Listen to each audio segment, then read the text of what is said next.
Bom, galera, eu sei que eu tô chegando atrasado no rolê pra falar desse assunto, mas Bitcoin e El Salvador estarão claros pra você nesse vídeo de menos de 10 minutos. Hoje eu vou falar desse pequeno país que adotou o Bitcoin como moeda, que deixou a comunidade de cripto bem feliz, mesmo depois dessa queda. Mas chega de enrolação, que eu já vou logo começar esse vídeo e você já pode se tornar mais um inscrito enquanto roda a introdução.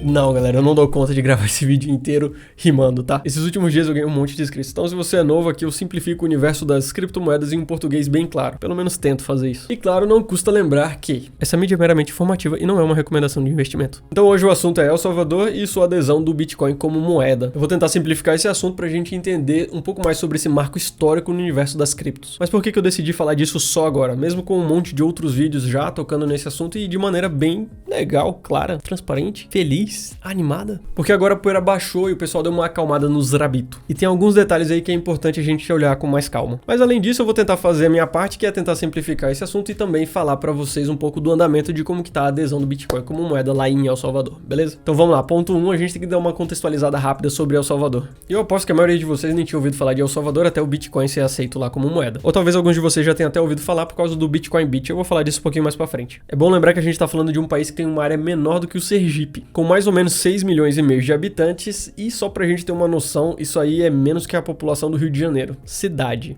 Mas o negócio é o seguinte, essa população que vive em El Salvador, ela é extremamente dependente de 1,5 milhão de salvadorenhos que vivem fora do país, principalmente nos Estados Unidos. El Salvador fica localizado ali um pouco abaixo do México, uma região que é conhecida por ter muitos vulcões. Talvez você pense, que diacho isso tem a ver com Bitcoin? Muitas coisas. Essas informações vão dar um norte pra gente do como o Bitcoin foi inserido ali. Outra coisa, a seleção salvadorenha de futebol se classificou para a Copa do Mundo de 70 e 82. Agora essa informação é relevante? Não. Vamos para informações relevantes. Vamos lá, agora a gente precisa falar do presidente. Para falar dele eu vou tentar ser sucinto e direto. Por dois motivos. Eu não sou nenhum cientista político e também eu não quero entrar muito em polêmicas aqui. Mas esse é o ponto que eu quero tocar em algumas coisas importantes, principalmente para a comunidade de cripto em geral. A gente tá falando de Nayib Bukele, um cara na flor da idade, 6, 7 anos mais velho que eu, porque claro, agora eu sou referência de juventude. Ele é filho de palestinos cristãos. O pai dele criou vários negócios em El Salvador, tanto que o Nayib quitou da faculdade para trabalhar numa das empresas do pai de marketing e propaganda. E é aí que ele entra no mundo da política. Ele começou a fazer campanhas de marketing para um dos dois maiores partidos políticos de El Salvador. Por alguma razão ele ganhou a confiança dos líderes do partido político e, resumindo a história, muito resumida,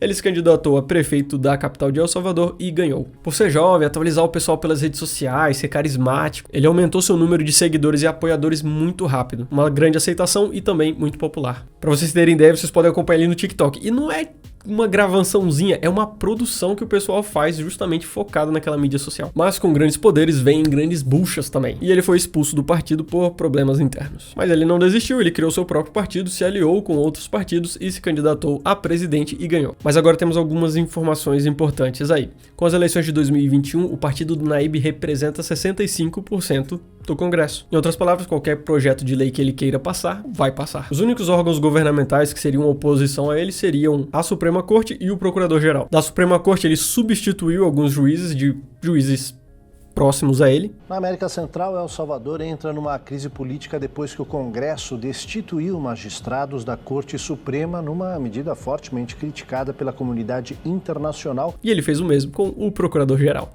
O presidente está eliminando a oposição, está centralizando o poder na sua mão. Que surpresa! Eu nunca imaginei que o Estado fosse capaz de fazer isso. E ano passado ele ocupou a Assembleia Legislativa com tropas do Exército. Para financiar seu plano contra as pandilhas.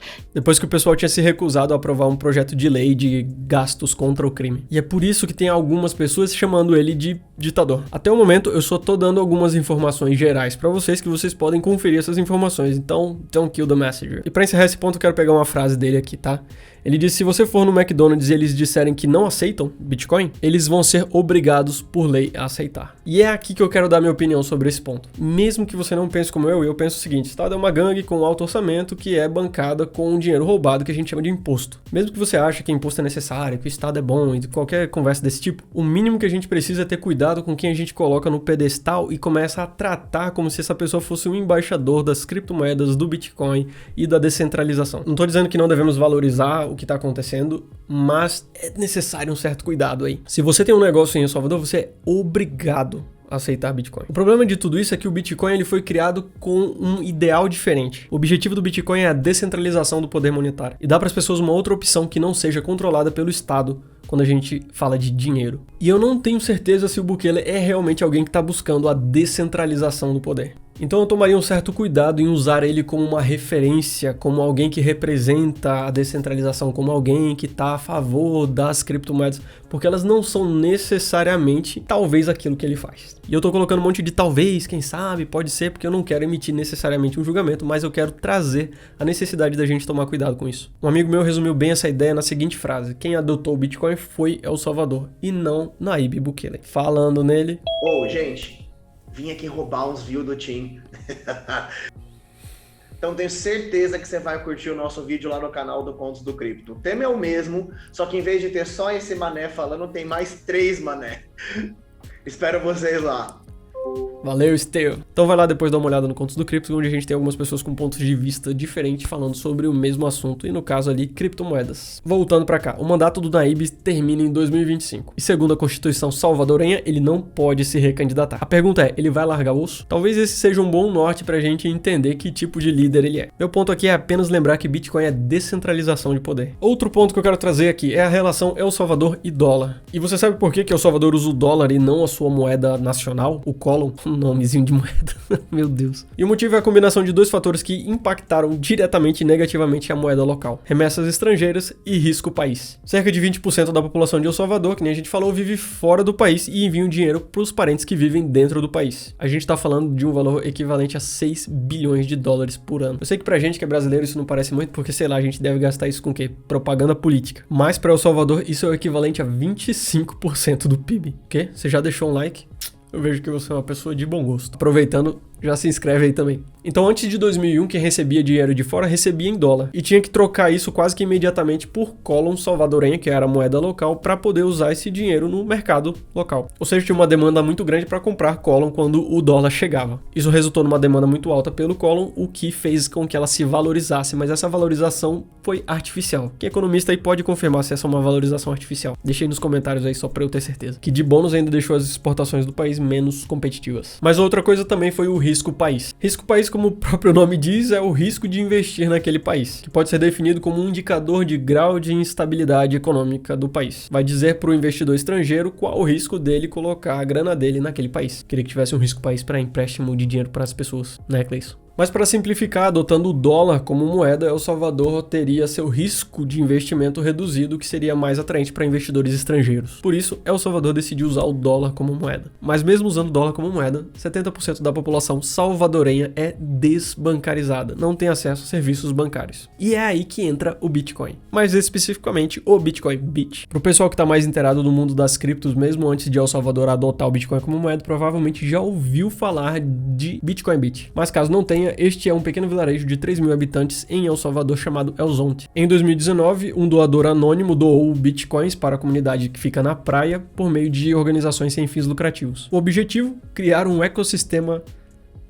criptoeconômico sustentável. Espero que isso faça sentido. E é aí que entra um cara chamado Mike Peterson. É um surfista que foi para El Zonte em busca da onda perfeita. O negócio é que ele se mudou parcialmente para El Salvador e ele também fazia vários trabalhos comunitários lá. E o Mike foi a ponte entre esse doador anônimo e a comunidade de El Zonte, que algum tempo depois ficou conhecida como Bitcoin Beach. Um dos poucos lugares no planeta onde você pode usar Bitcoin para transações corriqueiras do dia a dia. Inclusive o Bukele cita o Bitcoin Beach como uma referência, uma inspiração para a adesão do Bitcoin como moeda em El Salvador. Mas qual que é a situação atualmente em El Salvador? Bitcoin já é uma moeda lá. De acordo com a lei, qualquer agente econômico deve aceitar o Bitcoin como forma de pagamento, exceto para aqueles que, por fato notório e evidente, não têm acesso a tecnologias que lhe permitem realizar transações em Bitcoin. Pelo menos isso. Em outras palavras, todas as obrigações em dinheiro que antes poderiam ser pagas em dólar, a população de El Salvador também vai poder usar Bitcoin para isso. E isso vale para desde tarefas mais simples como compras no mercado até pagamento de imposto. Uma coisa legal é que a taxa de câmbio entre Bitcoin e dólar vai ser definida pelo mercado, nada na canetada. O Bukele ainda disse que a ideia não é desdolarizar o país e adotar só o Bitcoin como moeda, mas sim que o Bitcoin vai ser uma espécie de complemento para a economia salvadorenha. Só que tem um detalhe aí. Quando El Salvador adotou o dólar como moeda, eles falaram algo bem parecido, que a ideia não era acabar com o Colon salvadorenho, mas sim ter o dólar como opção. E o que aconteceu? O Colon praticamente não existe. Era superior ao Colon. Será que o mesmo vai acontecer com o Bitcoin? Deixem aí nos comentários a opinião de vocês, porque agora eu realmente tô curioso com relação a isso, saber o que as pessoas pensam disso.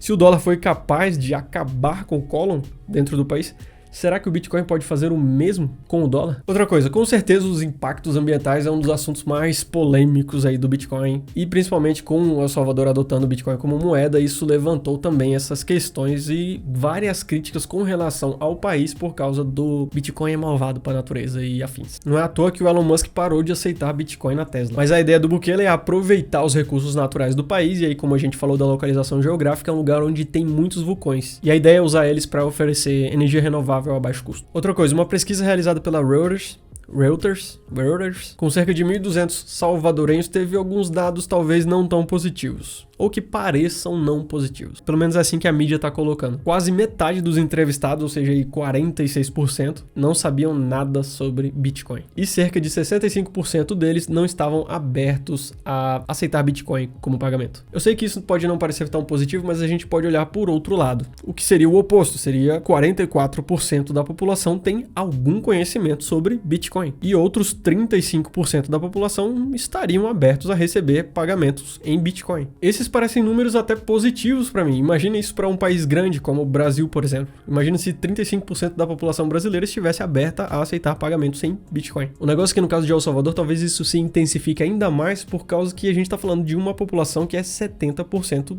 desbancarizada, que nesse caso faz parecer com que esses números sejam mais positivos ainda. E a gente tem que lembrar que a adesão do Bitcoin não passa necessariamente somente pelo sistema financeiro em si, mas também pela tecnologia, como por exemplo a internet e a dispositivos que permitam fazer essas transações. E aí é normal que a gente tenha uma curva tanto de aprendizado quanto de aceitação. E eu tenho que dizer que essa é uma das principais razões de eu ter começado esse canal. Buscar simplificar criptomoedas em uma linguagem o mais fácil possível, justamente para ajudar nessa curva de aceitação e compreensão das criptomoedas e blockchain em geral. E você pode me ajudar nessa empreitada deixando seu like e se inscrevendo no canal. E também não esquece de assistir esse vídeo aqui também. Falou, valeu e até o próximo vídeo.